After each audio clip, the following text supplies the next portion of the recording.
Hi எல்லாருக்கும் வணக்கங்க. Welcome to Edumatics plus. இளம் தேடி கல்வி தன்னார்வலர்கள் கவனத்திற்கு.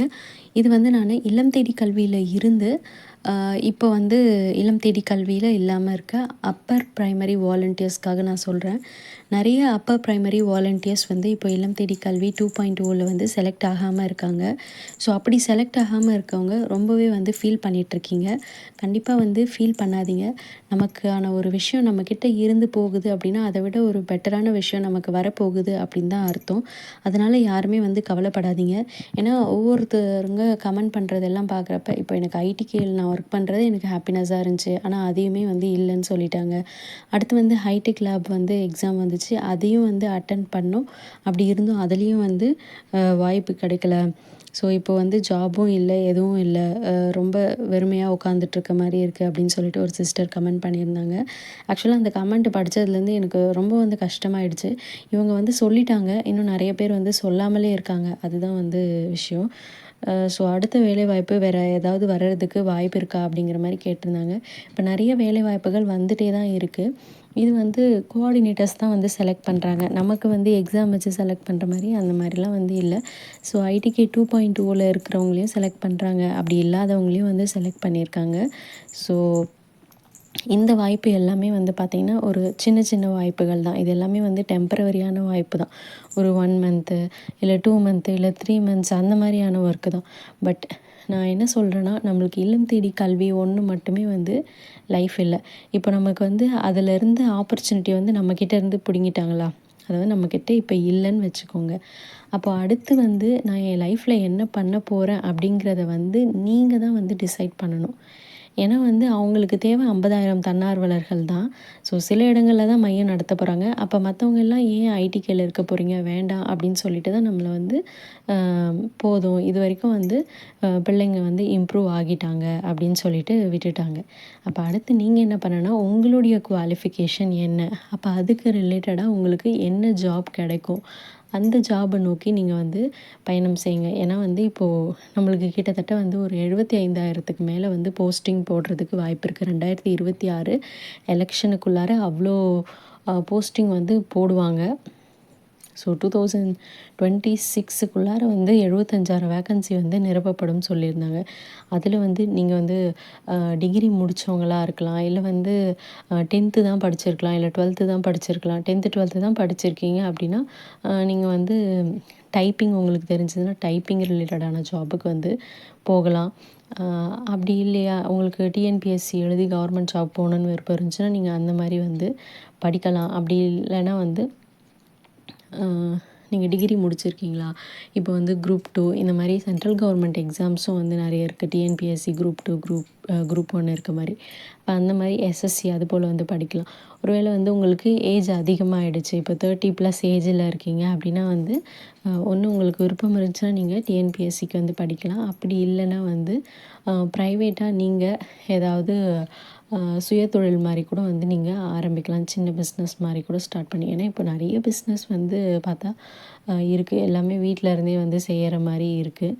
நமக்கு தெரிஞ்ச ஒர்க்கு செய்கிற மாதிரியும் வந்து இருக்குது. ஸோ அந்த மாதிரி கூட நீங்கள் ட்ரை பண்ணி பார்க்கலாம். ஏன்னா பிஸ்னஸ் வந்து பெண்கள் ஆரம்பிக்கிறாங்க அப்படின்னா அதுக்கான கடன் உதவிகள் எல்லாம் கிடைக்குது, ஈஸியாகவே வந்து கிடைக்குது. ஸோ அந்த மாதிரி வந்து லைஃப்பில் நமக்கு எப்போது எது நடக்கும் அப்படின்னு சொல்லிட்டு யாராலையுமே உறுதியாக சொல்ல முடியாது. ஆனாலும் நம்ம லைஃப்பில் வந்து ஒரு நம்பிக்கையோடு நம்ம நடந்து போயிட்டுருக்கோம். அப்போது உங்களுக்கான விஷயம் என்ன, உங்களுக்கான வேலை என்ன அப்படிங்கிறத நீங்கள் தான் வந்து டிசைட் பண்ணணும். நீங்கள் தான் வந்து அதை தேடிக்கணும். ஸோ எல்லாத்துக்குமே வந்து நம்ம பயந்துட்டுருந்தோம், இது நம்மளால் முடியுமா முடியாதா அப்படின்னு சொல்லிட்டு.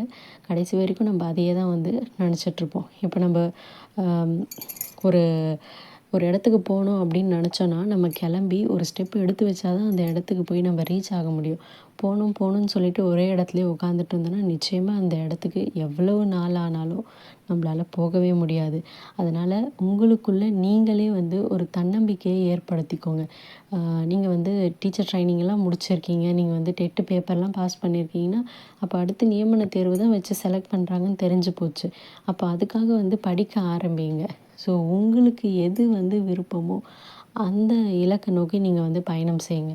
அதாவது எல்லாருமே வந்து ஒரே காலகட்டத்தில் வந்து சக்ஸஸை ரீச் பண்ணிடுவாங்களா அப்படின்னு கேட்டால் கண்டிப்பாக இல்லை. சில பூக்கள் இப்போ நம்ம பார்க்குறோம்ல, சில பூக்கள் வந்து சீக்கிரமாக பூத்துரும், சில பூக்கள் வந்து லேட்டாக தான் பூக்கும். ஸோ அந்த மாதிரி வந்து ஒவ்வொரு டைம் இருக்குது. ஸோ அந்த டைமில் நமக்கு எப்போ வந்து வாய்ப்பு கிடச்சி நம்ம ஜெயிக்க போகிறோம் அப்படிங்கிறது தெரியல. ஸோ அந்த வாய்ப்பு வர வரைக்கும் நான் ஏன் காத்துட்ருக்கோம், எனக்கான வாய்ப்பை நானே தேடி போகிறேன் அப்படின்னு சொல்லிட்டு உங்களுக்கான அந்த வாய்ப்பை தேடி அதுக்கான அந்த ஒர்க்கை வந்து ஸ்டார்ட் பண்ணுங்கள். எதுவாக இருந்தாலும் நம்பிக்கையோடு வந்து ஸ்டார்ட் பண்ணுங்கள். நிச்சயமாக உங்களால் ஜெயிக்க முடியும்னு நம்புங்க. பாஸ்ட்டில் நடந்தது எல்லாமே பாஸ்ட்டாகவே போகட்டும், சரிங்களா? ஸோ இப்போது நம்மளுக்கு வேலை இல்லை, இதை தான் நம்பி இருந்தோம், அது எல்லாமே வந்து விட்டுருங்க. அது எல்லாமே போனது போயிடுச்சு. இப்போ நம்ம வந்து அதை எதுவும் வந்து மாற்ற போகிறது கிடையாது. இப்போ செகண்ட் பேட்ச் கொஞ்சம் பேர் வந்து செலக்ட் பண்ணியிருக்காங்க. மேபி திரும்பவும் வந்து செலக்ட் பண்ணுவாங்களா என்னெல்லாம் உறுதியாக வந்து சொல்ல முடியாது.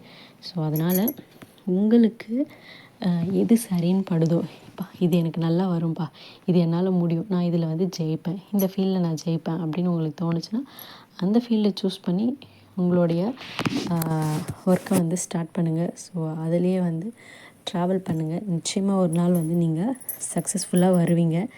நம்பிக்கையோடு இருங்க. ஏன்னா எல்லாருமே வந்து பார்த்திங்கன்னா இந்த வேலை கிடைக்கும்னு நினச்சேன், எனக்கு கிடைக்கல, ரொம்ப கஷ்டமாக இருக்குது அப்படின்னு சொல்லிட்டுலாம் வந்து சொல்கிறீங்க. எல்லா வேலையுமே வந்து கஷ்டம் இருக்குது. இப்போ நீங்கள் ஹைடெக் லேபில் கூட செலக்ட் ஆகிருக்கீங்கன்னு வச்சுக்கோங்களேன். உங்களை வந்து உங்கள் ஹேபிடேஷன்லேருந்து ஒரு 250 கிலோமீட்டர் 300 கிலோமீட்டர் தூரத்தில் வந்து போட்டாங்கன்னு வச்சுக்கோங்க. அப்படி நீங்கள் போயிட்டு வரப்போ அந்த நீங்கள் போகிற ட்ராவலுக்கும் உங்களுடைய ஹெல்த்து எல்லாமே வந்து பார்த்திங்கன்னா பாதிக்கப்படும். ஸோ அந்த மாதிரி வந்து ஒவ்வொரு விஷயத்தையும் நீங்கள் வந்து எடுத்துக்கோங்க ஈஸியாக. ஸோ அப்போ நம்மளுக்கு கிடைக்கலையா, அப்போ ஏதோ ஒரு நல்லதுக்காக தான் நமக்கு வந்து அது கிடைக்கல. அப்போ அடுத்து வந்து எனக்கு நல்லதாக கிடைக்கும், இதை விட பெட்டராக எனக்கு வந்து ஒரு ஆப்பர்ச்சுனிட்டி வெயிட் பண்ணிகிட்ருக்கு, அப்போ அந்த ஆப்பர்ச்சுனிட்டி எனக்கு கிடைக்கட்டும் அப்படின்னு சொல்லிவிட்டு உங்களுடைய முயற்சியை அதில் வந்து நீங்கள் செலுத்துங்க. ஸோ யாருமே வந்து துவண்டு போகாதீங்க, இதுதான் வந்து அப்படின்னு சொல்லிட்டு வெறுமையாக இருக்குது அப்படின்லாம் வந்து நினைக்காதீங்க. நிச்சயமாக எல்லாருக்குமே ஒரு நாள் அவங்களுடைய லைஃப் வந்து சேஞ்ச் ஆகும். அந்த டைமிங் வேணால் வந்து வேறுபட்டு இருக்கலாம், ஆனால் நிச்சயமாக வந்து பாசிட்டிவாக சேஞ்ச் ஆகும் எல்லாரோட லைஃப்லேயுமே. ஸோ அந்த பாசிட்டிவான சேஞ்சுக்கு நம்ம எஃபர்ட் போட்டோமா அப்படிங்கிறது தான் வந்து முக்கியம். ஸோ உங்களுடைய எஃபர்ட் போட்டுகிட்டே இருங்க. நிச்சயமாக ஒரு நாள் அந்த முயற்சி பெரிய வெற்றியாக வந்து மாறும். அன்றைக்கி உங்களுக்கு அளவில்லாத ஒரு சந்தோஷம் கிடைக்கும். இன்றைக்கி கஷ்டப்படுறது எல்லாமே வந்து நாளைக்கு உங்களுக்கு சந்தோஷமாக வாழறதுக்கான ஒரு வழி தான். ஸோ அதுக்கான பாத்தில் நீங்கள் ட்ராவல் பண்ணுங்கள். நிச்சயமாக உங்களுக்கு எல்லா சப்போர்ட்டுமே வந்து கிடைக்கும். நீங்களும் ஒரு நாள் ஒரு வெற்றியாளராக வருவீங்க. தேங்க்யூ.